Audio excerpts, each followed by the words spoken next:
bahwa Tuhan mendesain pernikahan itu cuma one way. Tidak ada turning back. Tidak bisa di-refund, tidak bisa dibatalkan. Apa yang dipersatukan Allah tidak boleh diceraikan manusia. Tuhan tidak menghendaki perceraian. Bahkan dikatakan barang siapa menceraikan suaminya atau istrinya dan kemudian menikah lagi, mereka hidup dalam perzinahan. Tidak perlu berdebat, tidak perlu argumentasi, tidak perlu mencaci maki, tidak perlu marah-marah, tidak perlu dihakimi.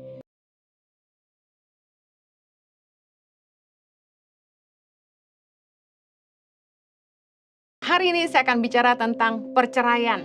Topik yang cukup sensitif untuk dibahas, yang tentunya memancing argumentasi, perdebatan, dan saya cuma mau garis bawahi bahwa firman yang saya sampaikan adalah kebenaran yang ada ayatnya tertulis di Alkitab. Kalau sekiranya Anda keberatan dengan apa yang saya sampaikan, saya mau katakan Anda tidak perlu lawan saya, Anda baca Alkitab Anda. Baik, bagi Anda yang sudah terlanjur bercerai dan kemudian menikah lagi, saya tidak bermaksud menghakimi Anda.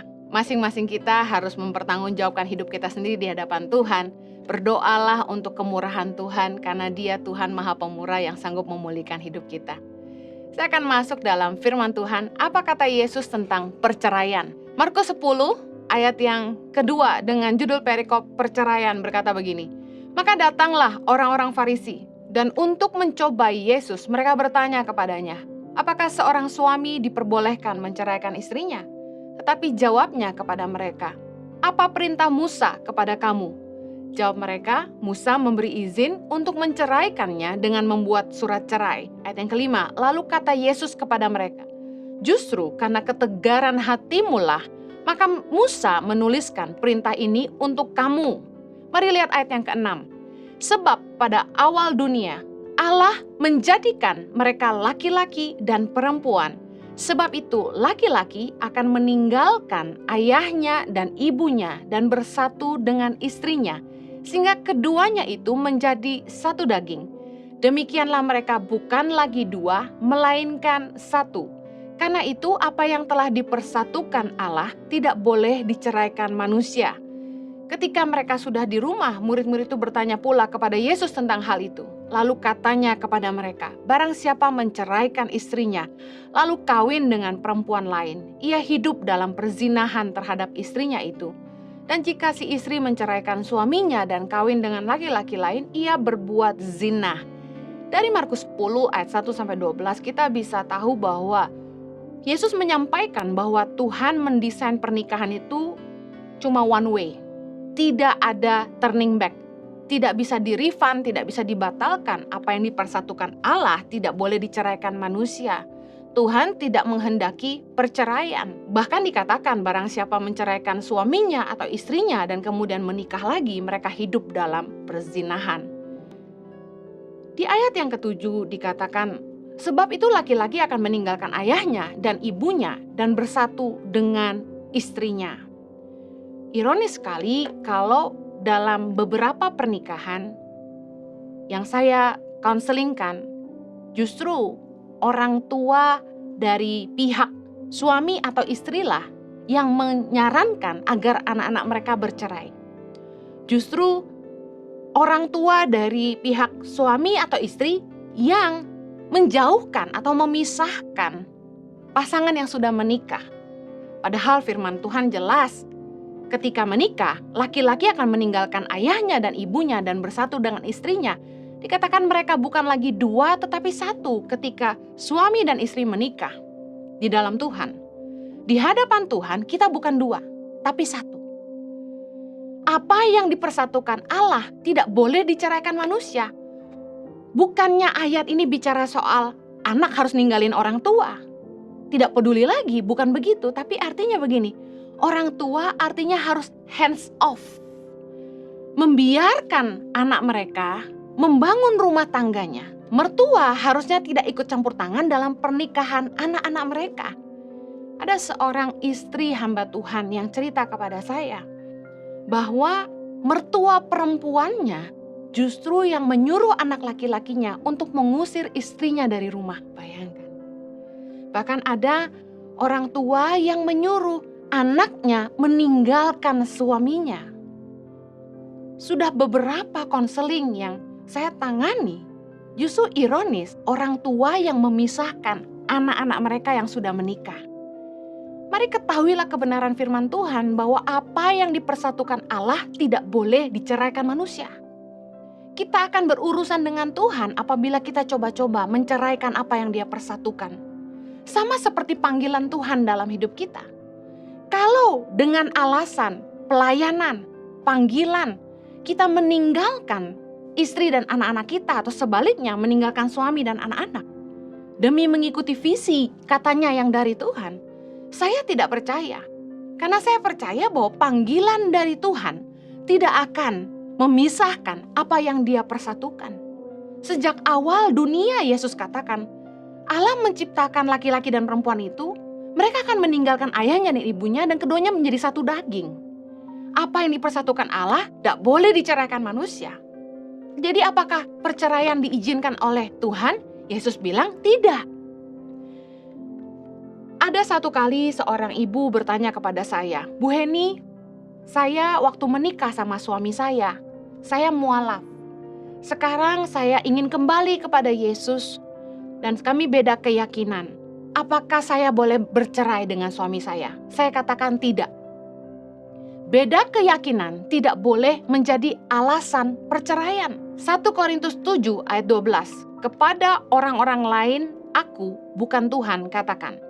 Kata Rasul Paulus, kalau ada seorang saudara beristrikan seorang yang tidak beriman, dan perempuan itu mau hidup bersama-sama dengan dia, janganlah saudara itu menceraikan dia. Ayat 13. Dan kalau ada seorang istri bersuamikan seorang yang tidak beriman, dan laki-laki itu mau hidup bersama-sama dengan dia, janganlah ia menceraikan laki-laki itu. Kelihatannya di zaman Rasul Paulus, pertanyaan ini pun datang. Dulu tidak kenal Tuhan, sekarang kenal Tuhan, di dalam rumah tangga mulai terasa ada ketidakcocokan karena beda pandangan, beda visi, beda iman. Lalu bagaimana? Apakah boleh bercerai? Firman Tuhan katakan, apa yang dipersatukan Allah tidak boleh diceraikan oleh manusia, bahwa Tuhan membenci perceraian. Kita tidak boleh menceraikan pasangan kita, meskipun mereka belum mengenal Tuhan. Itu kebenaran firman. Lalu, apabila rumah tangga tidak bahagia, perselisihan sering terjadi, suami tidak menafkahi, istri tidak melayani, atau terjadi KDRT, istri sering dipukul, disiksa, dianiaya oleh suami. Bahkan saya pernah dengar ada suami yang bawa selingkuhannya pulang ke rumah. Kemudian suami kasar, seringkali memukul istrinya di depan anak-anak. Apakah boleh berpisah kalau sudah seperti itu? Firman Tuhan yang saya temukan, yang mengatakan bahwa kita diizinkan untuk berpisah sementara, ada di 1 Korintus 7 ayat yang kelima. Berkata gini, janganlah kamu saling menjauhi kecuali dengan persetujuan bersama untuk sementara waktu, supaya kamu mendapat kesempatan untuk berdoa. Sesudah itu hendaklah kamu kembali hidup bersama-sama, supaya iblis jangan menggodai kamu, karena kamu tidak tahan bertarak. Saya percaya Rasul Paulus juga menemukan masalah yang sama di zamannya. Dan nasihat Rasul Paulus adalah sebaiknya suami istri itu tidak saling menjauhi, karena iblis bisa menggoda kita dan kita bisa jatuh dengan orang lain. Tapi diizinkan untuk berpisah sementara waktu dengan alasan supaya punya kesempatan untuk berdoa. Saya yakin maksudnya begini, kita boleh berpisah sementara supaya bisa menenangkan diri. Karena biasanya kalau emosi kita gampang membuat keputusan yang salah. Kemudian kita bisa berpikir lebih jernih. Kita bisa berdoa. Bukan lagi mendengarkan emosi kita, tapi mendengarkan pimpinan Roh Kudus di dalam hati kita. Dan ketika kita berpisah sementara, kita bisa saling evaluasi diri. Karena biasanya ketika istri atau suami mulai meninggalkan rumah, karena takut kehilangan, biasanya pasangan akan berubah. Saya mau katakan, seandainya ada seorang istri yang dipukulin sampai setengah mati, oleh suaminya. KDRT terjadi kerap kali, bahkan ada yang saya dengar gak cuma oleh suaminya, keluarga suaminya ikut menista. Apakah yang sudah seperti itu? Istri boleh pergi menyelamatkan diri bersama dengan anak-anaknya? Saya katakan boleh. Ya daripada mati lebih baik pergi. Kalau sampai suami sudah tidak menghargai pernikahan, dengan santai bawa pulang selingkuhan ke rumah, apalagi tidur di ranjang suami istri itu, saya rasa pasti lebih baik istri bawa anak-anak pergi. Katakanlah untuk sementara waktu, bukan untuk berpisah, untuk selamanya, bukan untuk bercerai, tapi untuk sementara waktu. Supaya apa? Untuk keselamatan, kalau nggak pergi bisa mati, dijejek kepalanya, dijedukin terus kepalanya, dihajar. Bayangkan, dilempari kursi. Kalau mati, apa nggak konyol? Nggak ada yang nolong. Saya tidak menyalahkan wanita-wanita yang dianiaya mereka pergi menyelamatkan diri. Ya habis gimana? Kita orang Kristen nggak nolongin tapi hajar pakai ayat aja. Ya kalau ayat yang kita sampaikan nolong mereka, ya kalau enggak kita biarin mereka disiksa. Saya bilang sama istri-istri yang pergi menyelamatkan diri, ya saya enggak salahkan kamu. Kalau saya pun digubukin seperti itu, saya pasti minggat. Pasti minggat. Sementara, pikir enggak anak-anak kita? Gak heran, anak-anak itu jadi generasi monster. Kenapa? Lihat bagaimana papahnya pukulin mamahnya. Jiwanya luka. Mentalitasnya hancur. Gak heran mereka benci laki-laki, mereka benci perempuan. Terjadi. Anak-anak itu saking masih kecil gak punya power untuk melawan. Kalau mereka punya power untuk melawan, mungkin dalam hati mereka ingin balas perbuatan orang tuanya. Mereka akan punya niat yang buruk di kemudian hari untuk membalas perbuatan ayahnya yang menyiksa ibunya. Kesehatan jiwa anak udah pasti terganggu. Yang saya pernah saksikan dengan mata kepala sendiri. Anak yang kerap kali lihat papanya pukulin mamahnya sampai punya niat bunuh diri. Betapa rusak mental dan jiwa anak-anak kita menyaksikan pertengkaran orang tua. Pertengkaran mulut saja sudah cukup menyakitkan. Saya nggak pernah bisa lupa. Satu kali saya tiduran sambil nangis karena dengerin papa mama saya bertengkar. Bayangin, tidak pakai tangan, bukan pertengkaran fisik, hanya pertengkaran mulut begitu melukai saya. Tapi apabila anak-anak sampai melihat orang tua yang mereka bertengkar secara fisik, jiwa mereka terganggu. Jadi memang yang paling betul kalau sampai kekerasan KDRT terjadi, para wanita menyelamatkan diri dan menyelamatkan anak-anak mereka. Tapi saya sarankan, jangan bercerai. Kata firman Tuhan, kalau kita sampai bercerai, kita nggak boleh nikah lagi. Nah, siap nggak? Karena ada yang masih muda, karena suaminya KDRT, dia tanya sama saya, boleh nggak saya ceraikan suami saya? Saya bilang, kalau kamu mau ceraikan suamimu, firman Tuhan katakan tidak boleh nikah lagi. Kamu sanggup nggak? Kecuali satu kali nanti suamimu dipanggil Tuhan, kamu sudah boleh nikah lagi. 1 Korintus 7 ayat 10 berkata gini, kepada orang-orang yang telah kawin, bukan aku, tetapi Tuhan perintahkan, supaya seorang istri tidak boleh menceraikan suaminya. Ayat 11, dan jikalau ia bercerai, ia harus tetap hidup tanpa suami atau berdamai dengan suaminya. Dan seorang suami tidak boleh menceraikan istrinya. Markus 10 ayat 12. Dan jika si istri menceraikan suaminya dan kawin dengan laki-laki lain, ia berbuat zina. Ada istri yang tidak dinafkahi sama suaminya, ditinggal, selingkuh, anak sudah 3. Mereka akhirnya pisah, sang istri bekerja menafkahi diri sendiri dan anak-anaknya. Berpisah sudah cukup lama.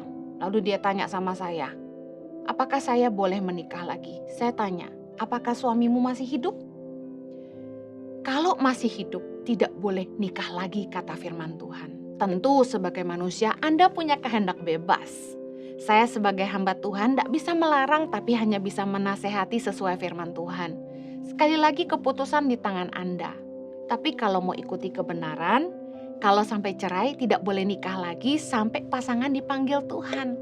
1 Korintus 7 ayat 39 berkata gini, istri terikat selama suaminya hidup. Kalau suaminya telah meninggal, ia bebas untuk kawin dengan siapa saja yang dikehendakinya, asal orang itu adalah seorang yang percaya. Jadi kalau misalnya kita nikah, kita tidak boleh cerai, itu satu. Yang kedua, kalau misalnya kita berpisah sementara karena alasan tadi, dipukuli, menderita sekali, kesehatan jiwa anak terancam, lalu memutuskan untuk berpisah sementara, diizinkan tapi tidak boleh bercerai. Yang ketiga, kalau sampai memutuskan untuk bercerai, tidak boleh nikah lagi sampai pasangan dipanggil Tuhan. Kita harus ngerti kebenaran firman. Banyak orang bikin alasan untuk membenarkan tindakannya sendiri. Tapi kalau saya cenderung balik lagi ke firman Tuhan aja. Kita bisa bikin sejuta alasan dan angkat ayat ini dan itu untuk membenarkan tindakan kita. Tapi kalau kita mau benar di hadapan Tuhan, kita cukup ikuti firman Tuhan aja. Sebenarnya kalau sudah punya alasan yang kuat untuk mau bercerai, memang motivasinya udah mau bercerai, apalagi udah ada orang ketiga, mau dikotbahin kayak apa juga gak ada gunanya. Karena memang hatinya sudah memutuskan mau bercerai. Mau dinasehatin kayak apa juga percuma. Apalagi kalau udah punya selingkuhan yang lebih manis dan imut-imut. Apalagi kalau punya selingkuhan yang lebih sayang, lebih kaya lagi. Saya yakin sulit untuk berkata tidak kepada dosa dan daging. Tapi kalau Anda cinta sama Tuhan dan pengen hidup dalam kebenaran, ini kebenaran yang saya sampaikan. Ingat, meskipun rumah tangga tidak bahagia seperti apapun, inisiatif bercerai tidak boleh dari suami atau istri yang beriman. Kita yang kenal Tuhan, kita yang ngerti kebenaran, kita orang percaya tidak boleh mencetuskan kata cerai. 1 Korintus 7 ayat 15 berkata gini, tetapi kalau orang yang tidak beriman itu mau bercerai, biarlah ia bercerai. Dalam hal yang demikian, saudara atau saudari tidak terikat, tetapi Allah memanggil kamu untuk hidup dalam damai sejahtera. Misalnya dalam pernikahan, suami yang gak kenal Tuhan itu dia yang menceraikan istrinya. Istrinya yang kenal Tuhan, ngerti kebenaran. Istrinya orang beriman, orang percaya. Ya kalau dipaksa cerai, mau bilang apa? Karena dengan uang, perceraian bisa jadi mudah.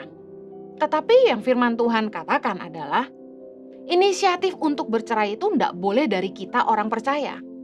Kalau pasangan yang tidak beriman itu yang ngajak bercerai, ya itu urusan dia nanti sama Tuhan, kan gitu. Yang penting inisiatif nggak boleh dari kita. Tadi saya katakan, kalau niat hati memang sudah mau cerai, apalagi karena sudah ada orang ketiga, dengar firman seperti ini mungkin tidak akan senang.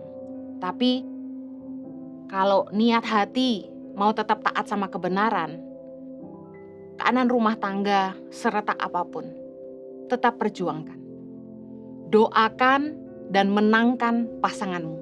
1 Korintus 7 ayat 16 berkata gini, sebab bagaimanakah engkau mengetahui, hai istri, apakah engkau tidak akan menyelamatkan suamimu? Atau bagaimanakah engkau mengetahui, hai suami, apakah engkau tidak akan menyelamatkan istrimu? Apa maksud firman Tuhan? Kalau pasangan kita bukan orang percaya, tidak beriman, tidak kenal Tuhan, sekalipun dia mungkin Kristen tapi dia tidak melakukan firman, jangan ditinggal, jangan dicerai. Perjuangkan pernikahanmu, berdoa buat jiwanya, berdoa untuk keselamatan pasanganmu. Ajak anak-anakmu untuk berdoa untuk papanya, ajak anak-anakmu berdoa untuk mamanya. Kalau Anda suami-suami yang dengar ini, ketika berpisah sementara, jangan malah cari papa baru. ketika pisah sementara, jangan malah mempercantik diri untuk cari pasangan baru. Tapi ajak anak-anakmu untuk menggumuli pernikahanmu. Berdoa untuk papanya. Saya dengar kesaksian banyak luar biasa betapa Tuhan jawab doa wanita-wanita yang sungguh-sungguh meminta suaminya dijamah. Banyak suami-suami yang akhirnya bertobat. Mungkin lama, bertahun-tahun, mungkin puluhan tahun. Tapi kesetiaannya dan imannya menyelamatkan suaminya.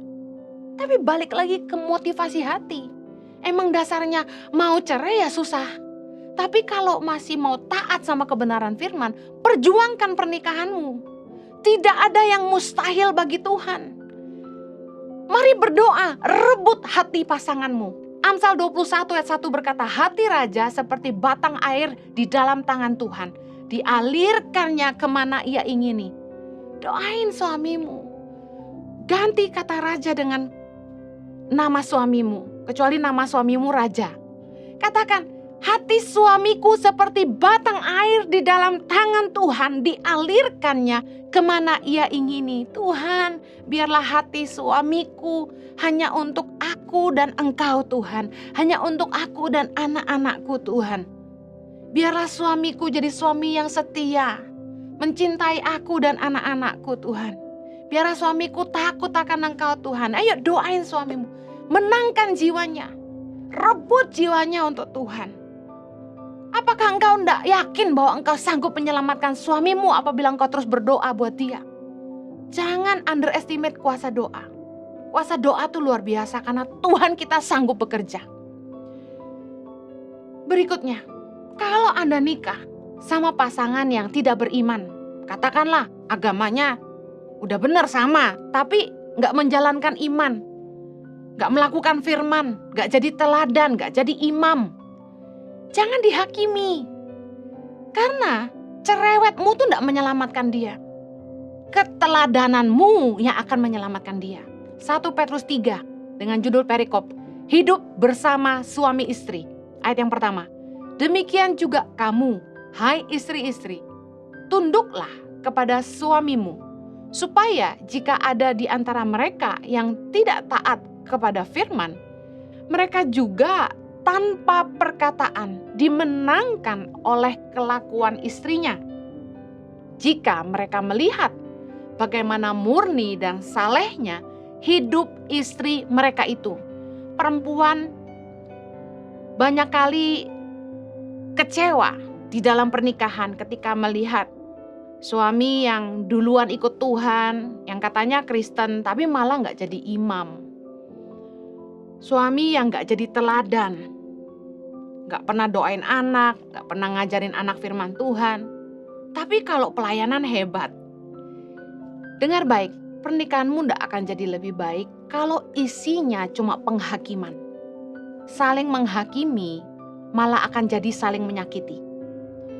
Dikatakan, istri-istri tunduklah kepada suamimu supaya jika ada di antara mereka yang tidak taat kepada firman, mereka juga tanpa perkataan dimenangkan oleh kelakuan istrinya. Artinya apa? Tidak perlu berdebat, tidak perlu argumentasi, tidak perlu mencaci maki, tidak perlu marah-marah, tidak perlu dihakimi.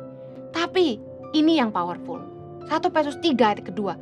Jika mereka melihat, artinya gini, gak usah ngomong, udah kasih lihat aja. Bagaimana murni dan salehnya hidup istri mereka itu.